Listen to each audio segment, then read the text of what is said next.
All right, you'll have to forgive my voice. I'm a bit sick, but I've been covering all the NBA trades so far, so figure we'll keep up with that. So just barely earlier today, Chris Middleton got traded for Kyle Kuzma, reportedly. I haven't seen Shams post anything on it yet. As of 3:31, in fairness, I did check like an hour ago, so I'm sure he has. But yeah, Chris Middleton and AJ Johnson were traded for Kyle Kuzma and Patrick Baldwin. Milwaukee got a second-round pick swap from Washington. They have the right, 2025 second-round pick swap to be exact. They have the right to swap for whatever is most favorable. So just basically Washington second, because Washington will be worse than them this year. And Washington got Chris Middleton, of course, AJ Johnson, and a 2028 first-round pick, which I also believe, or first-round pick swap, which I also believe is a swap for the best pick. So yeah, I guess let's just dive into it. So for Washington, I like the trade. I have no issue with the trade. You got a pick. You got a young prospect in AJ Johnson and a guy who you could maybe flip again, and if not, you got a good vet in Chris Middleton. Obviously, Chris Middleton, not in their long-term plans by any means. I mean, he might not be long for the NBA at this point. His body, his ankles, his knees, they're all just, quite frankly, rooted. Which is sad to see, because Chris Middleton, when healthy, is a great player. Like, great shooter, great secondary or tertiary creator. Overall, a player I've loved watching for a while now. Great playoff performer too. I mean, I can go, on and on and on, but great story, and by all reports, a great guy. AJ Johnson obviously fits a much more long-term. I don't know how long-term. Reportedly, the Bucks were really the only team that had interest in him. Obviously, that's not verified, but I've heard this on a couple different podcasts, from rumors from a couple of different teams, that AJ Johnson wasn't really on anybody's draft board, at least very high up there. So I guess I don't know how the Wizards will value him, but he's a first-round pick going to a young team that does have a lot of guards, but I have to imagine he'll get some minutes, or at least some G League run at the very least. But yeah, again, I like this trade for the Wizards. If they can trade Middleton, even better. If not, okay, you got a good return. For the Bucks, I absolutely hate the trade. I don't know why you would trade Chris Middleton for Kyle Kuzma. I have no issue with trading Chris Middleton. I think it makes sense. He's a guy who couldn't really stay healthy.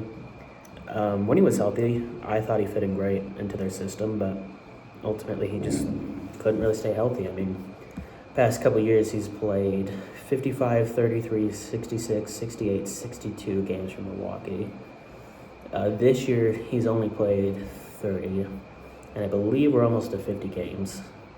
So look, obviously he's struggled to stay healthy. Health is always a concern for him, and I believe he was dinged up even in the playoffs, where he had, those great games against the Pacers. So I understand moving him, but I just don't understand why you would move him for Kyle Kuzma. Look, I'm from Utah. I grew up a Utes fan, so obviously I do have some connection to Kyle Kuzma, but he's not very good.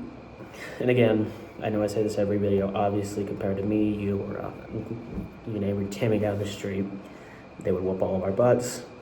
Obviously, they're some of the best basketball players in the world. Just in a comparison to other NBA players, he's on a lower level than the rest of them. This is not fact. This is purely opinion-based. All right. But no, I don't believe Kyle Kuzma is particularly good. He's having by far his worst year. He's averaging 15, 2 assists, 6 rebounds, on 60% from the free throw line, 28% from 3, and 42% from the field. Now you're probably thinking, oh, and I mean, obviously, he's not going to shoot that bad, right? Like, most players aren't going to shoot 26% from 3. And normally, I'd agree with you. But you look back at the past couple of years, he shot 33 last year, a year that was kind of considered a breakout year for him. 33 the year before, 34 the year before, 36, 31, 30, and 36 his rookie year. So it is fair to say that his shooting is streaky at best. He's also 29. Simply put, he could be regressing. I mean, most guys hit their peak at 27, 28 and tend to just kind of slip off from there.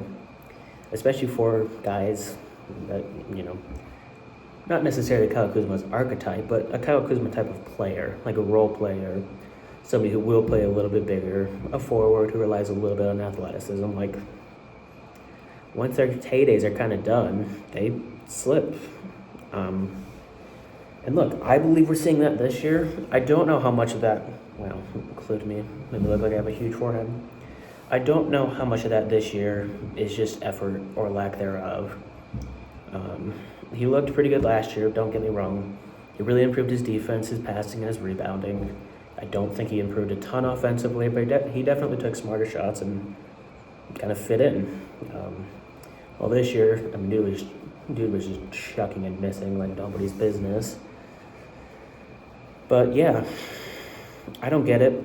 I think this is a downgrade from Milwaukee. I don't understand why you would give up a first for it. You're trading your own first-round pick that you apparently valued much more than other teams. You're trading another pick, which honestly will probably be pretty good. Giannis is getting older. Dame is already pretty old. Now Middleton's gone. Brooks, 34, 35. I mean, even Kuzma at this point is 29, so I get it. I get wanting to move on from Chris. I just don't understand why for Kuzma. I mean, for context, even though, let's see. Kyle Kuzma has played 32 games this year, while Chris Middleton has played 23. I get it. We're early into the season. But I mean, that's not a huge difference. And especially in, such a quality difference, I think that is pretty big. This year, when Chris Middleton played, and again, he was on lower minutes for a lot of the year so far, he averaged 20 points with a steal, 7 assists, something that they desperately need, honestly.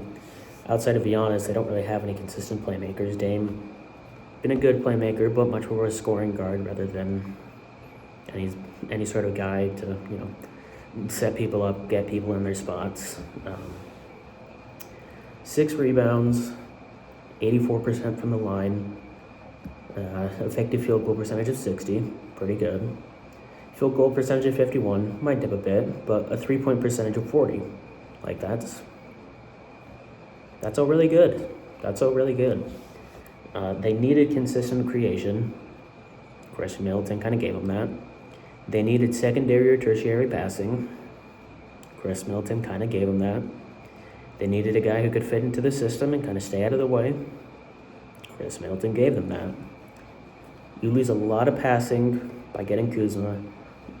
I honestly think he's a comparable defender to Kyle Kuzma, and that's really saying something because Chris Middleton just can't really move anymore. I mean, his knees and ankles are cooked. Like, if you and I had the same amount of injuries, we'd be, in a similar position. We'd be lucky to be, out playing basketball. But I don't understand it for the Bucks. Who knows? Maybe there's another move coming. Maybe they move Portis. Maybe they move Lopez. Hell, maybe they move Giannis or Dame at this point. Like, who knows? But yeah, I just don't get it. I'm looking at some advanced stats now.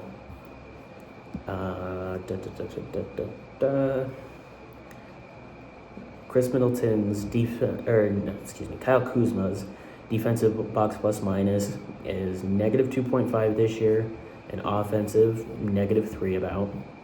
While Chris Middleton's is 1.6 for offense, 0.2 for defense. Win shares, Chris Middleton 1.7. Oh, I accidentally exited out of Kyle Kuzma's page. While Kyle Kuzma's is -1.3. while the past years have been 0.2 and 0.9. I get it. Wizards rushes have not been great, don't get me wrong. But I mean, come on. I'm trying to think. Basketball Ref doesn't have a ton of great advanced stats. But yeah, I mean, his box plus minus for Kuzma isn't great. It's been negative literally his whole career. Well, this year, Chris Middleton's has been positive, even in limited minutes. So yeah, look, I don't understand it. If anybody happens to watch this, obviously, subscribe, hit the bells, all that. But I just don't get it. If you can explain to me why the Bucks do this, okay, I'd love to hear it, but I don't understand it. I feel you could have gotten more for Chris, either in the past or if not now. I mean, I guarantee you the Suns want him, the Warriors want him, the Heat want him, I would bet. Like, any competitive team would want him. And I honestly think you could get a better return than Kyle Kuzma. Look, maybe that's just me. There's a reason I'm sitting in a study room and not in an NBA office. But yeah, I just don't get it. But if you like the video, subscribe, hit buttons. I'm going to be reporting on all the trades coming up. I'll do my best to get them out as quick as I can. Tomorrow is a day I do have a very busy schedule with classes and whatnot, so I'll probably do a recap later towards the end of the day. But yeah, peace. Go Jazz.